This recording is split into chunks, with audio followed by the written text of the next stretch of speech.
My wife and I had our first child 10 years ago. She's a beautiful little girl, so smart, so well-mannered. And with each passing day, we grow more and more proud of her. It was very evident from an early age that Lily was drawn to art, pun not intended. For her third Christmas, we decided we'd get her one of those little whiteboards, as well as some dry erase markers. Remarkably, never once did she get any of those markers on her skin.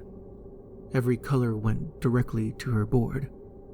The way that those colorful markers held my young daughter's attention was truly awe-inspiring, and duly noted by my wife and I.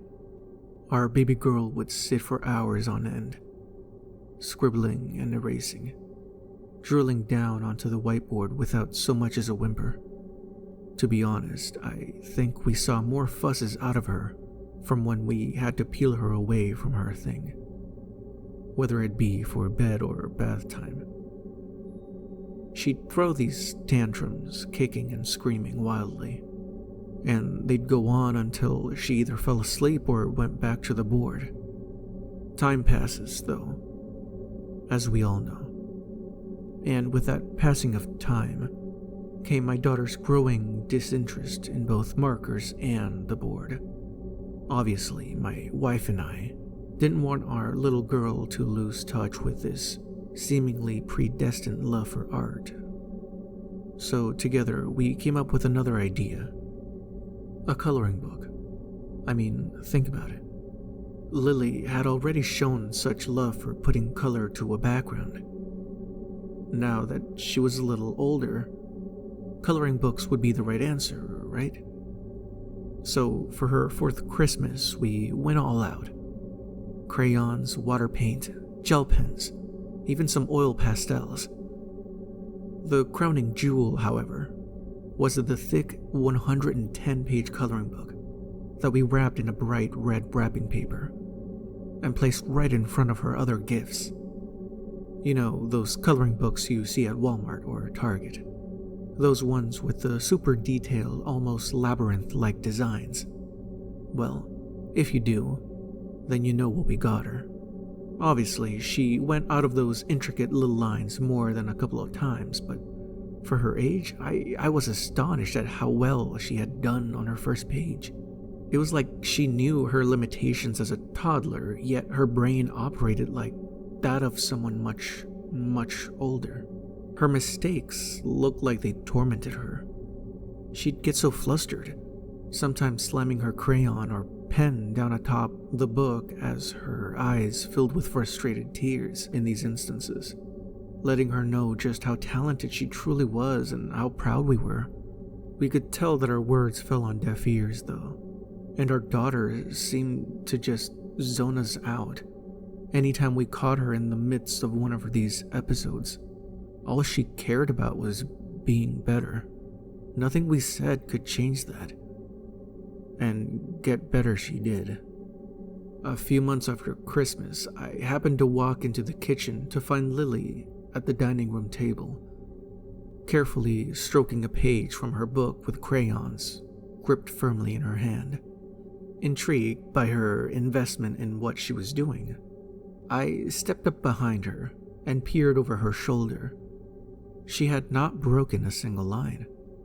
I actually let out a slight gasp in utter shock, which prompted her to turn around and flash a big snaggle-toothed smile at me. "Daddy, look," she shouted, proudly, flipping the book around in front of my face. "I see, Lilybug. My goodness. Where did you get that talent from? Definitely wasn't your old man." She laughed before placing the book back on the table. "Look, I did these too," she giggled. She then began flipping through the pages, every single page. Every page had been colored. I could see the progress. I could see as it went from the clear work of a toddler to indecipherable from that of an adult. I could feel the warm pride for my daughter rising up in my chest. and turning to a stinging sensation in my eyes. "You are incredible, Lily. This is amazing, baby girl. I can't tell you how proud I am of you." My daughter beamed, and the moment we shared still lives within my heart as though it had happened yesterday. The Christmas coloring books became a tradition, and every year we'd stock up on all sorts of those things.